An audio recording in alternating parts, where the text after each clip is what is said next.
EVM का मुद्दा लगातार बड़ा होता जा रहा है। पहले जहां बहुजन दल ईवीएम के खिलाफ थे, अब तमाम नेता बीजेपी के अलावा सब ईवीएम के खिलाफ है। महाराष्ट्र में संजय राउत ने कहा है कि हम महाराष्ट्र में बेईमानी नहीं होने देंगे। जगन मोहन रेड्डी जो कल तक बीजेपी के साथ थे, उन्होंने कहा है कि आंध्र प्रदेश में भी ईवीएम से खेला किया गया था। हरियाणा में भी ये सबसे बड़ा मुद्दा अभी भी बना हुआ है। दूसरी बड़ी खबर है, अखिलेश यादव के घर को हाउस अरेस्ट किया गया, बैरिकेड कर दिया गया। क्या योगी सरकार को इससे नुकसान होगा? आखिर क्यों अखिलेश यादव को बैरिकेड किया गया? ये वो तमाम बड़ी खबरें हैं जो सोशल मीडिया पर वायरल है, और इसलिए मैं कहता हूं कि सोशल मीडिया ही सच्चा मीडिया है, सोशल मीडिया ही बहुजन मीडिया है। तो सबसे पहले आपको ले चलते हैं, उसके बाद बताएंगे कि बीजेपी को एक नया स्टार कैंपेनर मिल गया है जिसने बीजेपी को हरियाणा जिताया, और उनका नाम है दिलीप मंडल। नमस्कार, मैं शंभू कुमार सिंह और आप देख रहे हैं नेशनल दस्तक। आज की सबसे बड़ी खबर, अखिलेश यादव को घर में ही बैरिकेड कर दिया गया। ये तमाम बैरिकेड देखिए, जो तस्वीरें देखिए, उसके बाद अखिलेश यादव ने बड़ा पलटवार किया है। दरअसल अखिलेश यादव जयप्रकाश नारायण के मूर्ति पर जा रहे थे माल्यार्पण करने। लखनऊ में जेपनिक एक जगह एक संस्थान बनाया गया जिसमें जयप्रकाश नारायण के मेमोरियल है। उनके जीवन के बारे में बताया गया है। समाजवादी नेता थे, स्वतंत्रता सेनानी थे, और 1977 में इंदिरा गांधी के खिलाफ उन्होंने ही नारा दिया था कि गद्दी खाली करो, जनता आती है। कहा जा रहा है कि जयप्रकाश नारायण ने संपूर्ण क्रांति का नारा दिया था, उसी के बाद इमरजेंसी लगी और उसमें तमाम बड़े नेता जेल में डाल दिए गए थे।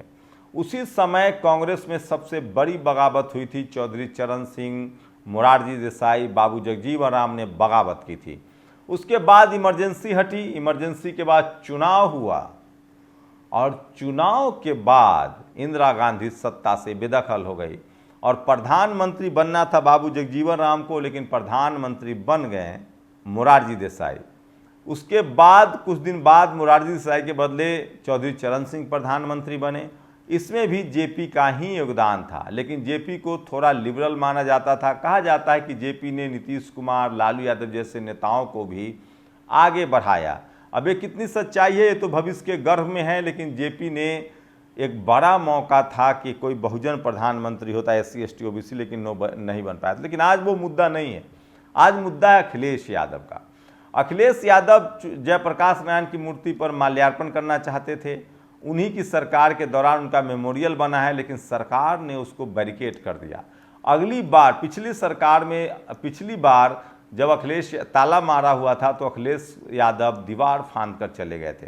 इस बार योगी जी की पुलिस ने मुकम्मल तैयारी कर रखी थी, और तैयारी ऐसी थी कि वहाँ टीन शेड लगा दिया गया, और जब अखिलेश यादव ने कहा कि हम तब भी जाएंगे तो उनके घर को ही बैरिकेड कर दिया गया और हाउस अरेस्ट जैसे माहौल बना दिए गए।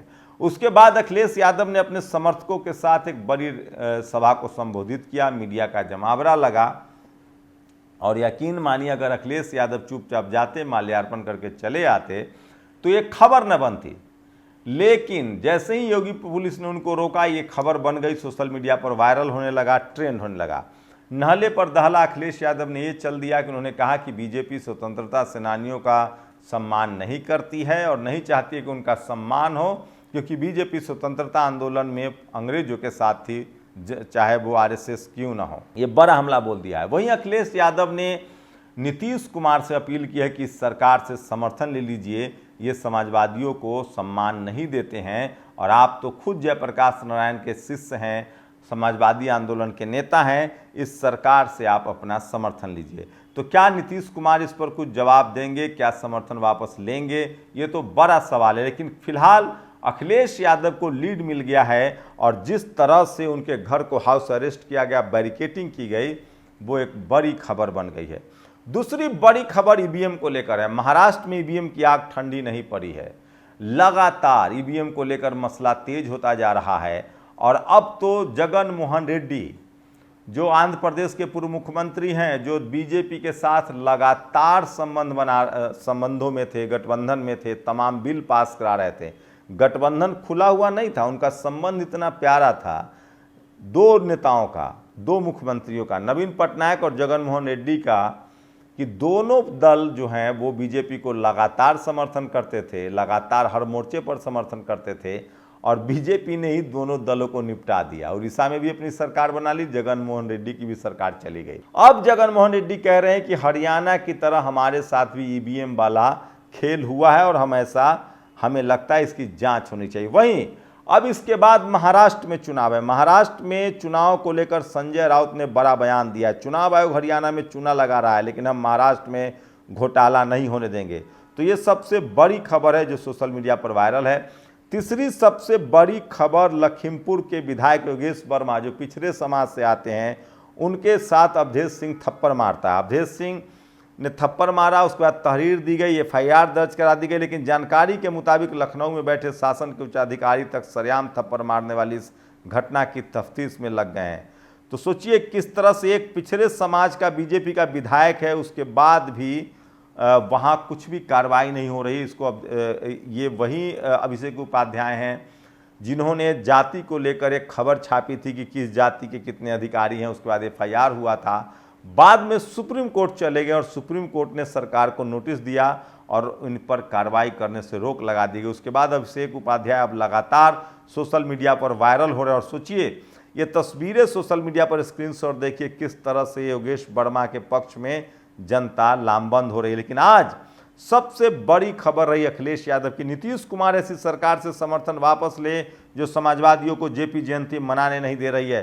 तो जयप्रकाश नारायण की जयंती पर अखिलेश यादव जब वहां जाना चाहते थे, उसके बाद बैरिकेड कर दिया गया। लक्ष्मण यादव ने इसको लेकर ट्वीट किया है कि लखनऊ में जब जेपी नारायण की मूर्ति पर माल्यार्पण नहीं कर पाए, इसलिए बैरिकेड कर दिया गया है। तो आज की सबसे बड़ी खबर है और इसलिए वो लीड लेते हुए दिख रहे हैं। लेकिन आपको बता दें कि इन सब के बीच जो एक सबसे छुपी हुई खबर है, हरियाणा जिताने का जो सबसे बड़ा क्रेडिट जा रहा है वो जा रहा है दिलीप मंडल को। दिलीप मंडल से आप सब लोग परिचित हैं। दिलीप मंडल वो शख्स हैं जो सोशल जस्टिस के जानकार हैं, उनकी धार बहुत पैनी है और पिछले 10 साल में अकेले सोशल मीडिया के जरिए टीवी अखबार को इन्होंने धत्ता बता दिया था। टीवी अखबार पर भारी पड़े थे और टीवी अखबार के लाख कोशिशों के बाद SC ST OBC को इन्होंने बीजेपी से दूर कर दिया था। ठीक 2024 के चुनाव से पहले इनको हायर किया बीजेपी ने, उसके बाद इन्होंने लिखना पढ़ना शुरू किया, लेकिन तब तक देर हो चुकी थी। और 2024 के चुनाव में राहुल गांधी, अखिलेश यादव, तेजस्वी यादव ने PDA पिछड़े दलित का नारा दिया, संविधान बचाओ का नारा दिया और बीजेपी को बड़ा नुकसान हुआ। उसके बाद बीजेपी ने इनको हायर किया। सोचिए दिलीप मंडल की तमाम सवर्ण जो संघी समर्थक है वो भी उनके विरोध में हैं। लेकिन अब जिस तरह से बैक टू बैक प्रधानमंत्री ट्वीट कर रहे हैं, उससे साफ लगता है कि सारी की सारी लाइनें दिलीप मंडल की है। दिलीप मंडल जो लिखते हैं, पढ़ते हैं, बोलते हैं, वही उनका भाषण होता है, वही उनका ट्वीट होता है। महाराष्ट्र चुनाव पर अब दिलीप मंडल को जिम्मेदारी दे दी गई है और दिलीप मंडल ने मोर्चा भी संभाल लिया। और सोचिए दिलीप मंडल का एजेंडा है कि वो सपा, बसपा, RJD, JDU के खिलाफ नहीं लिखेंगे। सपा के खिलाफ सिर्फ एक खबर लिखते हैं कि अखिलेश जी ने मुख्यमंत्री रहते हुए SC ST के रिजर्वेशन, प्रमोशन में रिजर्वेशन को ख़त्म कर दिया था, जिसके बाद 3 लाख से ज़्यादा कर्मचारियों को डिमोट होना पड़ा था। ये अखिलेश यादव के पीछे उनका मुद्दा है, लेकिन फिलहाल उनको महाराष्ट्र की जिम्मेदारी दी गई है। सोचिए 10 साल तक दिलीप मंडल ने इंतज़ार किया, कोई दलित पिछड़ा पॉलिटिकल पार्टी उनको मौका देता तो आज उनके लिए काम कर रहे थे। अब वो बीजेपी के लिए काम कर रहे हैं और 60 साल से जो कांग्रेस ने गलतियां की है उस सब को ला रहे हैं, जिसमें आरक्षण में बेईमानी, कॉरपोरेट में बेईमानी, प्राइवेट सेक्टर लाना, SC ST atrocity, Bharat Ratna न देना, ये तमाम गड़े हुए मुर्दे दिलीप मंडल उखाड़ कर उन्होंने हरियाणा में भी यही किया और हुड्डा एंड फैमिली को आगे रखकर SC OBC का पोलराइजेशन करा दिया, ध्रुवीकरण करा दिया और बीजेपी चुनाव जीत गई। अब यही जिम्मेदारी उनको महाराष्ट्र में दी गई है और उनकी कोशिश है कि SC OBC ST का पोलराइजेशन करा के बीजेपी का कोई OBC मुख्यमंत्री बना दिया जाए। लेकिन एक बात तो है कि जब से दिलीप मंडल ने बीजेपी के लिए काम करना शुरू किया है, बीजेपी का OBCकरण भी होता हुआ दिख रहा है। लेकिन समय पर पता चलेगा कि क्या बीजेपी SC ST OBC को सिर्फ अधिकार भी दे रही है या वोट ले रही है। शुक्रिया।